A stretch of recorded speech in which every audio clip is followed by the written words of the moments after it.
So ayan mga kalodi cakes, okay na po. Ayan, nakita nyo naman, gumagana na po ang washing machine ng ating customer. Nagwawash na po yan.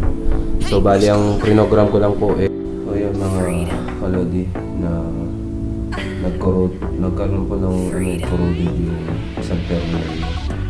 Ayan. Naputol na po yung terminal sa loob.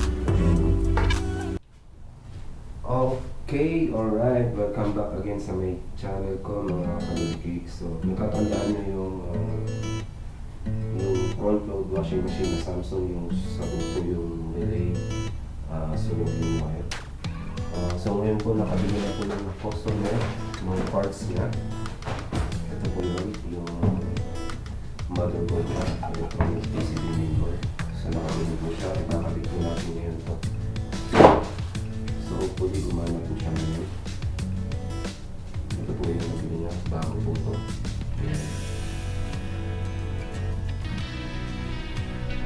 Pero dami na siya. Tama naman tayo sa manipulate at nandang. So samahan niyo po ako ngayon at ikabit natin to sa gumana siya. Bago po yun, double check po natin yung electricity niya at saka yung fuse.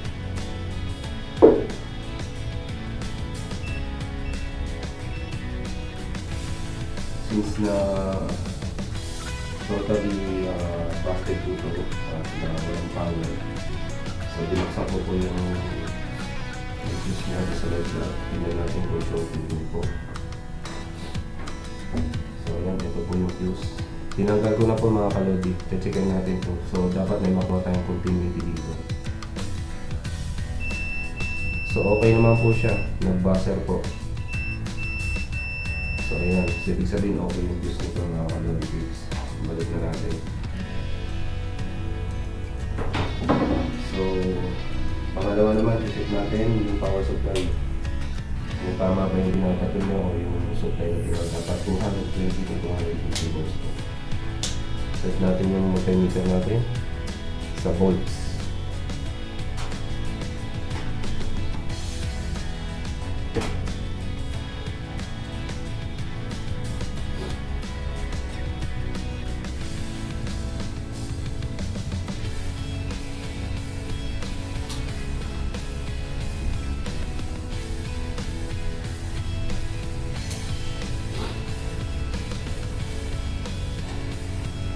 So ayan, may nakukuha po tayo 226.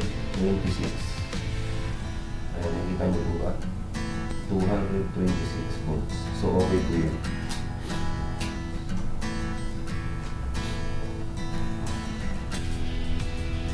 So proceed na po tayo. I-dismantle na po natin para maikabit natin yung motherboard niyo. Isassemble po muna ito. Ito yung housing drawer at yung face cover. Pagano po yung mga yung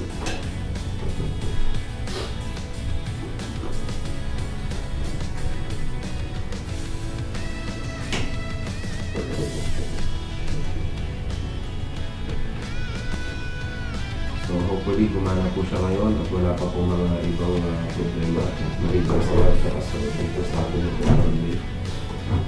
Sila nyo lang pagka umutok yung may mga iba pong problema yung mga shorted.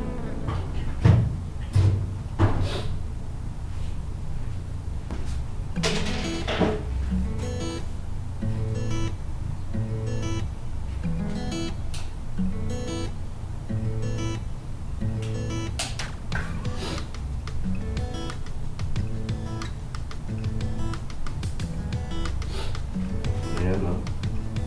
Nabaklas na po natin.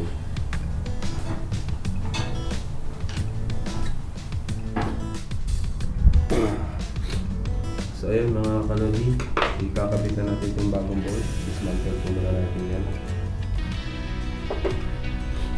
May mga iba pong problema dito kailangan tanggalin.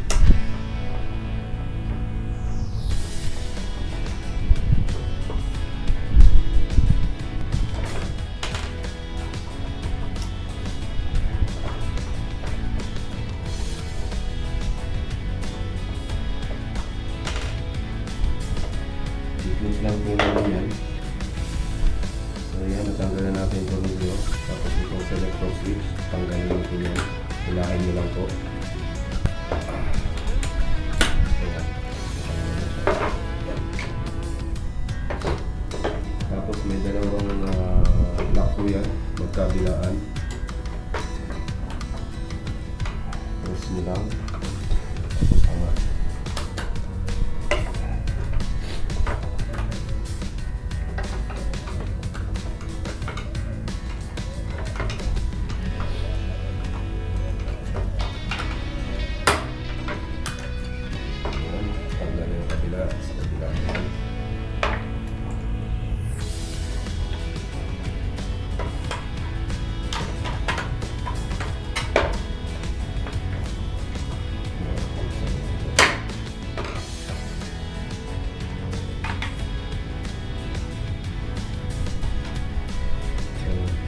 Tanggal na natin mga kalogit.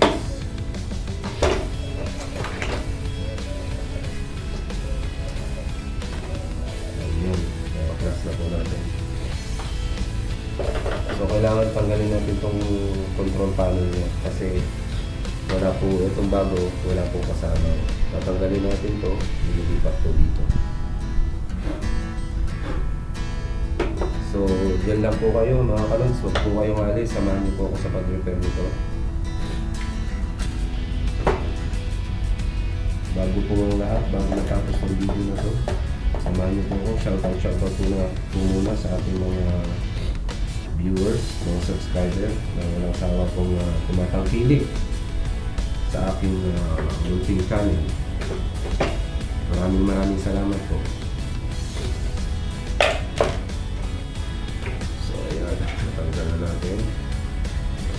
Kailangan natin kung ang tombol na ito. May dalawang screw, natanggal na natin. So again, may lock po diyan. Susundutin na po natin yan.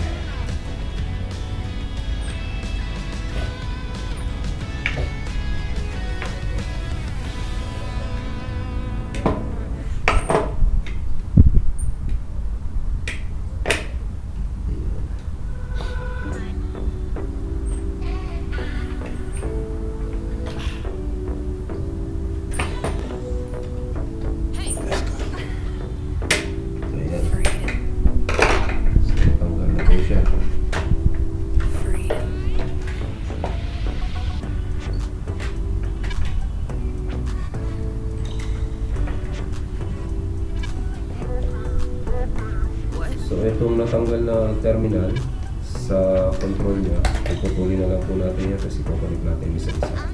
So wala po tayo magagawa niya kasi natanggal po talaga yung terminal niya. Ipili na sa loob na baklas. So ayan po, nabaklas na natin. Ililipat natin dito.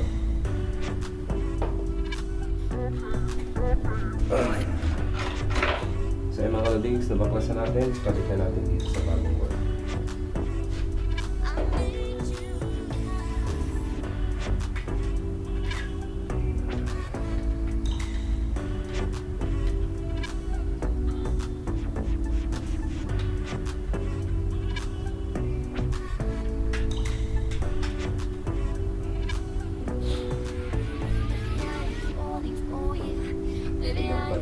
Napit ko siya.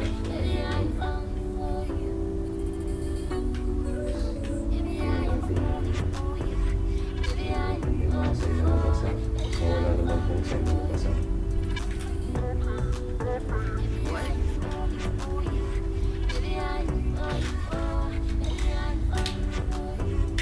Ayan. Ayan, nakabit na po siya. Mga kalods, ikabit na natin yung dalawang screw.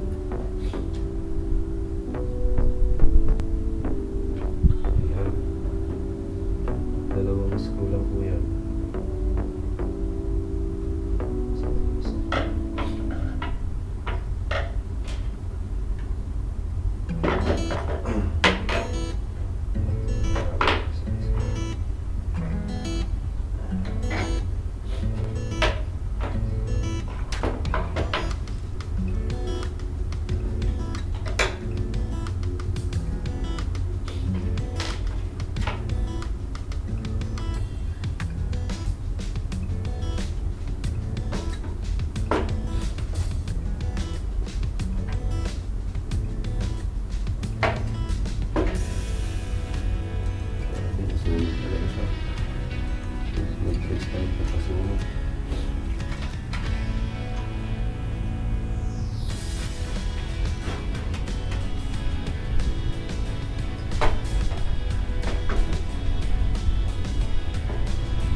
So nakabit na natin. Tapos na tayo. Nakabit na natin yung board. Punta na tayo dun sa unit para ikabit natin.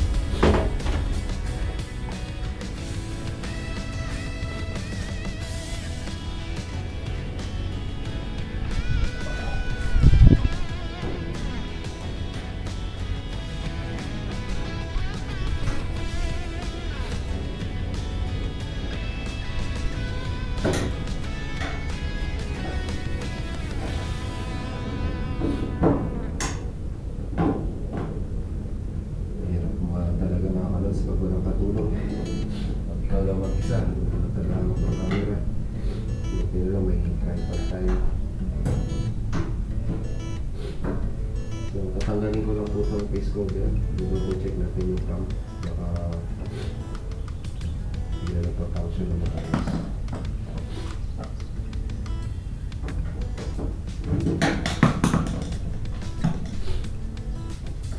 May screw lang po yan sa ilalim, 3 piraso, bakasin niya lang po yan.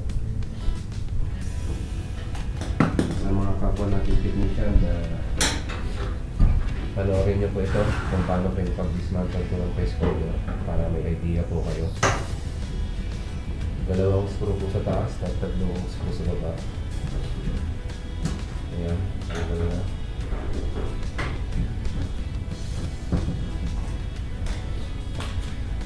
Tapos, yung rubber gasket, yung spring, dapat tanggalin nyo. Tapos, sirahin nyo lang po yung pataas. Tatanggal na po yan.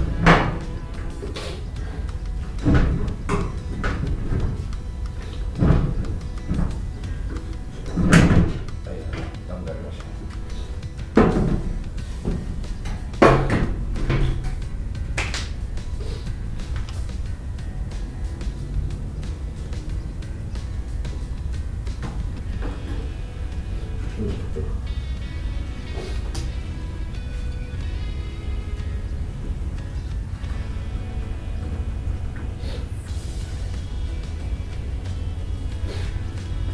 Double check muna natin na navigate.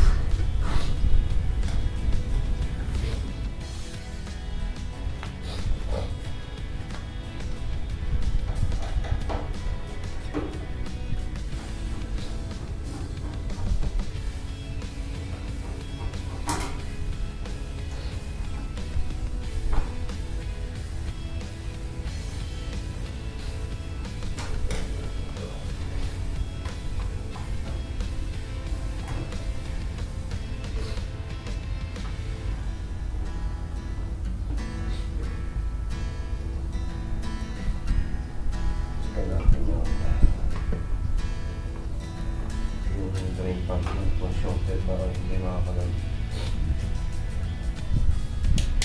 So set natin yung multimeter sa ohms reading. Yan.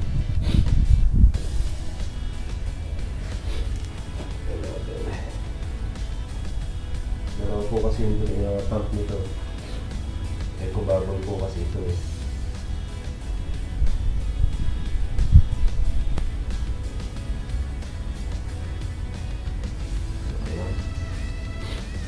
May nakuha tayong 80.5 ohms. Okay pa po yan sa kabila.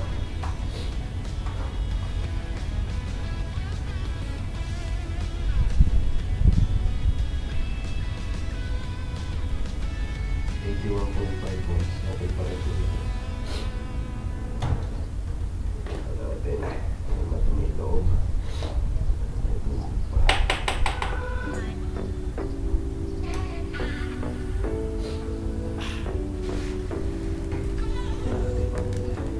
Let's go. Freedom. Freedom.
Nabaklas na natin siya. So, okay naman po siya. May pre-wheel. Ayan. Ang ganda pa po yan. Malalaman nyo naman yan pagka wala laro, pagka ganyan nyo siya. Pero ito okay pa siya. So, binuksan ko lang po, dinouble check ko kung okay pa po siya o hindi. Kasi mahirap na po. So, ayan. Okay na. Ibalik na po natin. Goods na po yan.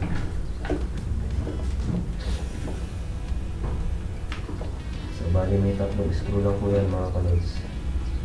Balik lang po natin.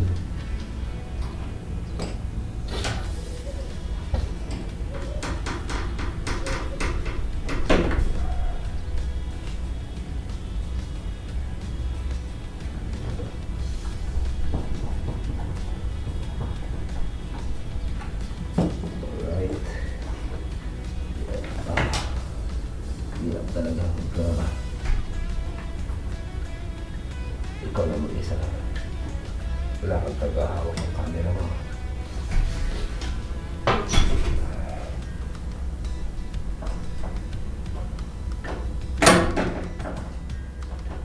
Tsaga daw po.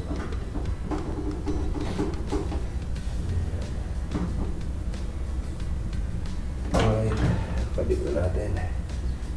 So, at least alam natin yun na hindi siya shorted. Mahirap na kasi makapag-on mo ng bolt kaya biglang mag-short, yari tayo. Ilang beses na po nangyari sa akin yun. Minsan po yan sa water valve, minsan sa pump, minsan sa door lock switch. Kaya dapat sigurado po tayo. Ayan, ibalik na natin yung lock mo. Yung pinaka-lock niya.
So yan, balik na natin face cover, tapos itong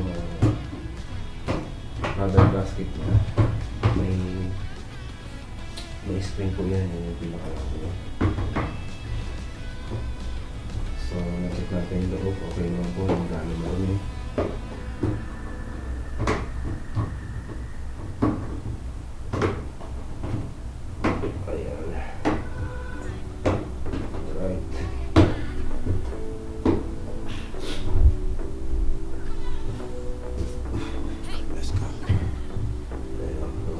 Barya-barya pa po sa loob. Nagwawashing ng barya si customer. Kalit na natin itong spring. Kailangan nyo ng flat screw. Tapos, slide ko lang po dito sa gilid. Ayan. Ganun lang po kadali. Ayan. Nakabit na natin. Okay.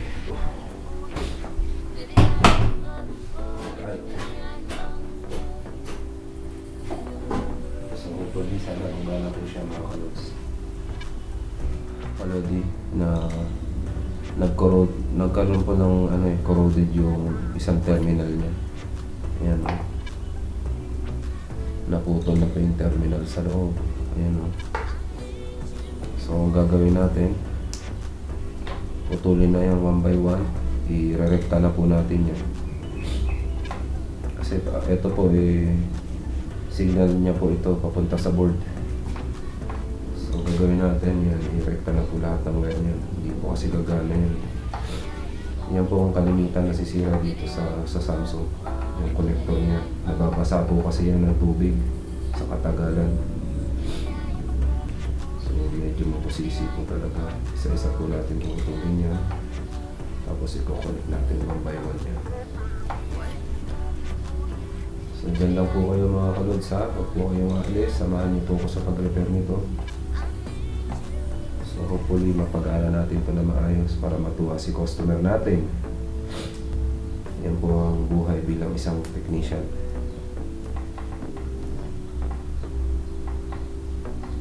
Ayan.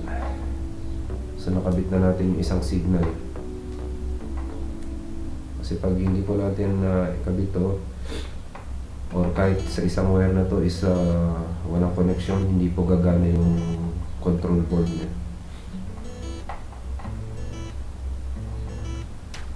So just puputulin lang natin isa-isa, tapos connect po natin. Yun lang po, ganun po lang po kadali.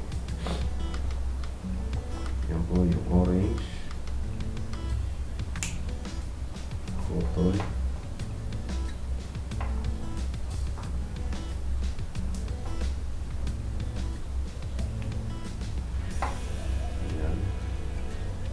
Sa pagputol po nito, pag-connect nito, isa-isa lang po para hindi kayo malito.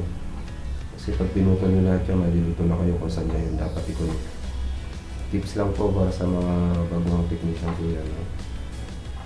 Huwag nyo pong putulin sabay-sabay kasi malilito kayo kung saan na po yung connection nyo. Kasi dito sa kabila, puro black.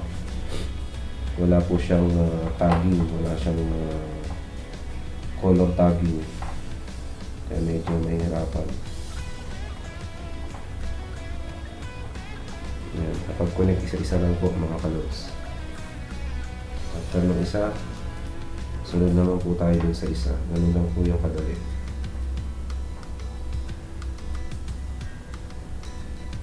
Ayan.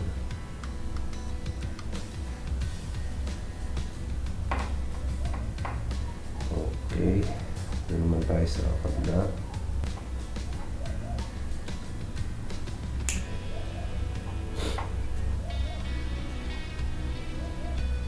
Shout out po pala kay Arnold Aquino. Shout out sa iyo, idol. Maraming salamat sa pagsubaybay mo sa aking YouTube channel.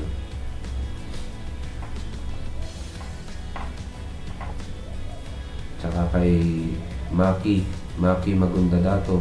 Shout out sa iyo, kaibigan. Mga kalodi, ngayon po last day na po ng Ramadan dito sa Saudi Arabia. So may ano po yan, may vacation po ng 1 week yan. So after nito mga kalod, siguro tomorrow or maybe some other day, magpupunta kami sa isang lugar para mabigyan ko po kayo ng magandang video. So abang-abang lang po sa mga bago kong video mga kalodi cakes ha. Marami pa po tayong pagsasamahan. May pupuntahan po tayo dito isang lugar na kung tawagin Heat Cave po. Isa pong magandang lugar. O kaya sa isang araw may pupuntahan tayo yung Haraj po, mga bilihan ng mga second hand na mga power tool or damit, ganyan, iba't ibang klase po. Ipapasyal ko po kayo doon. Baka bukas po sa Makalawa, makapunta na po kami doon mga aking mga kasama. Marami pong klase doon mga second hand na mga gamit, makakabili po kayo. Anyway, proceed po tayo dito. Kailangan matapos natin ito kasi kailangan na lumatang itong washing machine niya.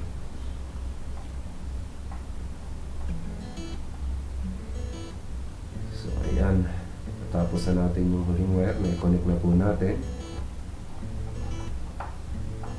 Ayan na po yung pinaka-huling wire niya. Ay, grabe po kasi yung nangyari dito. Sunog po talaga lahat.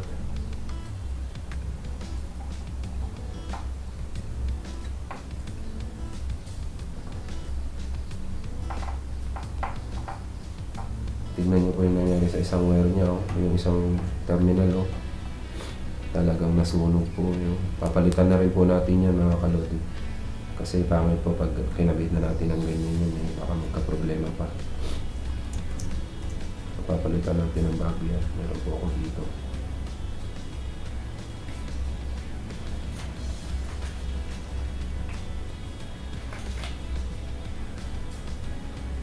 Ito po yung bagong terminal. Click terminal. Putulin natin yan. Iskabit natin itong bago. Kasi sunog na to eh. Hindi na pwede. Mahirap na yun. Baka magka-problema pa.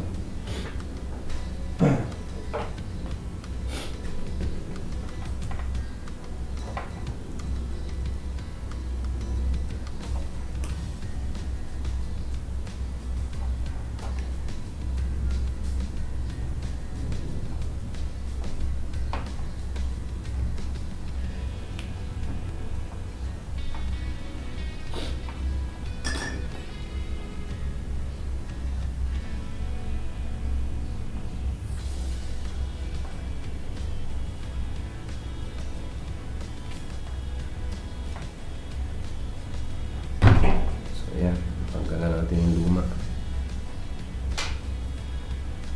Galit na natin itong bago.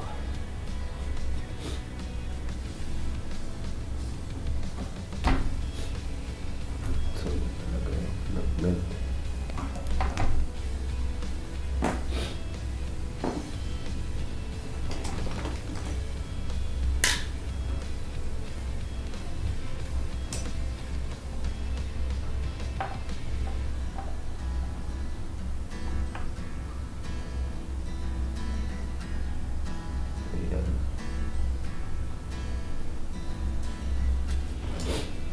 So, ipitan lang po natin kasi baka mag-lose connection din po.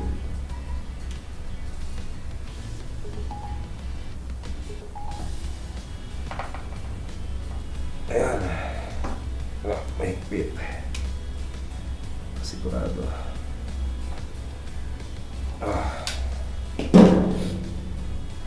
Ayan. Alright. So, ayan, bago na po. Kalit na natin. Ito rin pong signal papunta sa mainboard. May dugtong na natin lahat.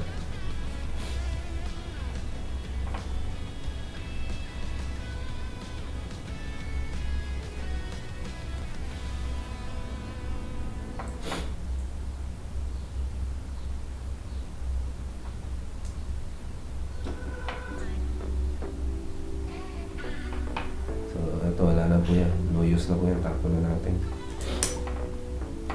Let's go. Freedom. Tipan lang natin lahat para kasi nagbukas ha. Tipan natin ang buo pa. Yan. What?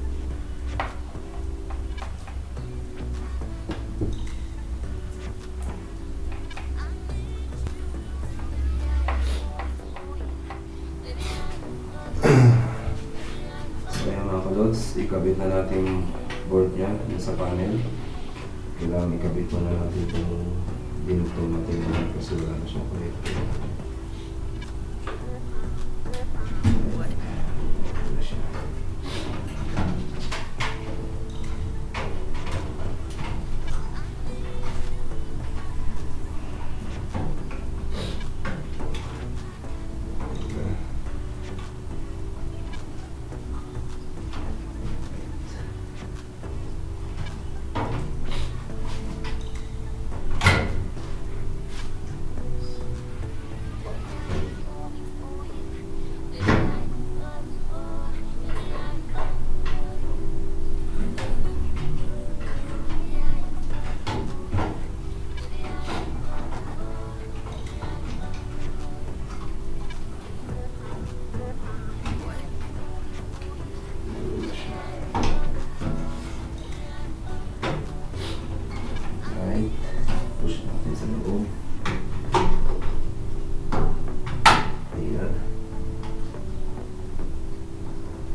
niya. Balik natin yung dalawang screw.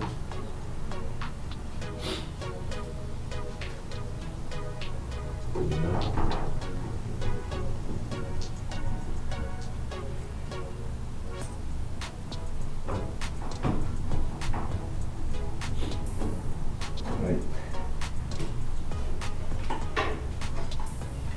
Tapos, yung kanyang selector switch, may pattern po. Dapat sakto-sakto dun sa loob. Ayan. Tapos push nyo na po, may narinig yung click. Ayan. Okay na po yun. Tapos dito lang natin yung connector niya. Dali na po yan.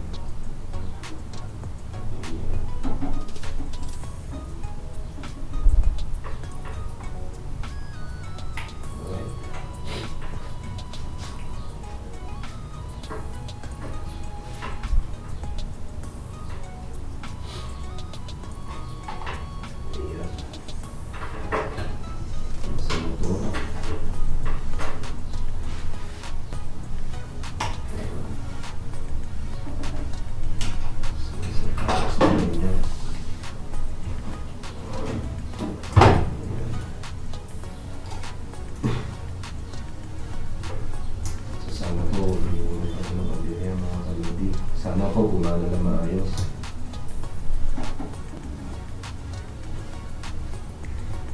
Ayan na siya. So yan, nakabit na natin. I-test na po natin mga kalodi cakes. Ayan mga kalods, na assemble na natin yung face cover, yung bagong mainboard. Naikabit na po natin. So ite-testing na po natin. Bismillah. Ayan. Bismillah. Sana po gumana. Bismillah. Ayun. So yun, nagka-power na po siya. Ayan. Off again. Mashallah. Tabarakallah. So natandaan nyo po, ito po yung pinilitan natin, yung board. Ayan po yung board niya na sumabog. Ayan o. Sumabog po yung relay. Nakita nyo naman, no? Sunog na sunog po yung relay. So, ito bago na po yung kinabit natin. Nung una, wala pong power yan. So, ayan. Bismillah again. Ayan, may power na po siya. Testing po natin. Ayan. Testing natin sa spin. Bismillah.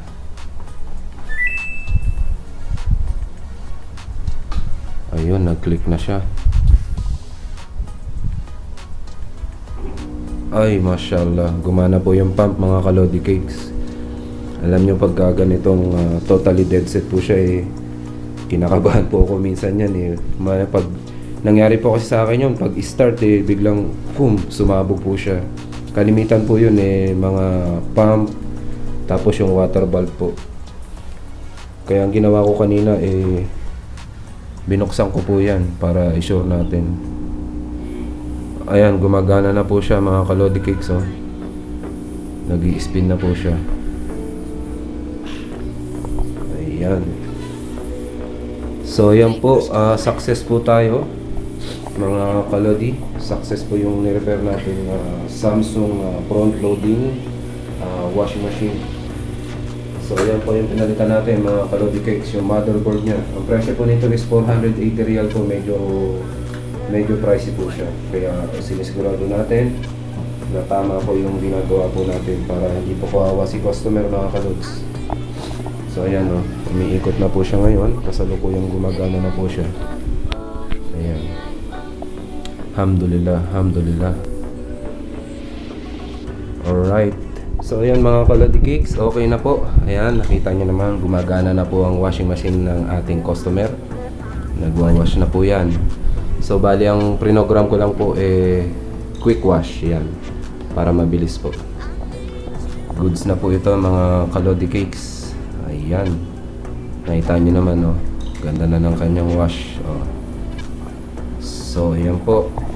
Again, maraming salamat po mga kalodi cakes at nakarating po kayo sa dulo ng aking video. Naway abang-abang lang po sa kayo sa aking bagong i-upload na naman na bagong video. Sana po wag po kayo magsasawa na pagpilikin at subaybayan ang aking mga video. Maraming salamat po. Muli ang inyong lingkod na si Kalodi Cake na nagsasabing ang buhay po ay weather lang. Kaya ingatan po natin ang ating buhay ay isa lang. Maraming salamat po. Magsa-sign up na po ako at abang lang po sa aking video na gagawin. Salamat po. Bye-bye.